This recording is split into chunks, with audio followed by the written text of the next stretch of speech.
Everyone আসসালামু আলাইকুম। দেখেন এখন আপনার ভাই বাজার নিয়ে আসছে, কতগুলো বাজার নিয়ে আসছে। আজকে নাকি হুজুরের খাওয়া, তাও রাত্রে থেকে আমাকে কিছুই বলে নাই। এখন এখন বাজার নিয়ে আসছে। এখানে নিয়ে আসছে সিম, এখানে নিয়ে আসছে কুমড়া, আমি নাকি এখানে আসছে কুমড়া নিয়ে আসছে।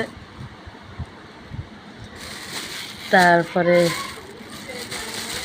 এখানে নিয়ে আসছে কাঁচামরিচ, এখানে নিয়ে আসছে কাঁচামরিচ আমার গাছে আছে, তারপরে নিয়ে আসছে আপনার ঢেঁড়স। কারণ হুজুর মানুষ আবার কিন্তু আপনার ভাজি বক্তা এগুলোই পছন্দ করে বেশি, মাছ মাংস থেকে বা সবজি।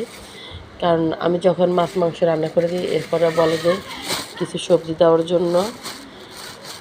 তারপরে এখানে নিয়ে আসছে কি পটল, দেখছেন এখানে নিয়ে আসছে পটল। আরেকটা ব্যাগ আছে, ব্যাগে কী আছে তা আমি অবশ্য বলতে পারি না।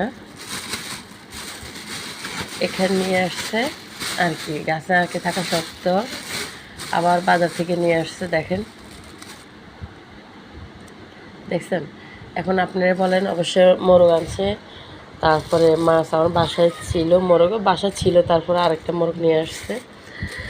এরপরে বলেন এখন আমি এই বিল বাজে এখন আপনার প্রায় 12টা, এখন সবগুলো বাজার নিয়ে আসছে। এখন আমি একে একে সবগুলো রান্না করতে হবে। পরবর্তীতে ভিডিও দেখার জন্য আমাদের সাথে থাকুন। হাফেজ।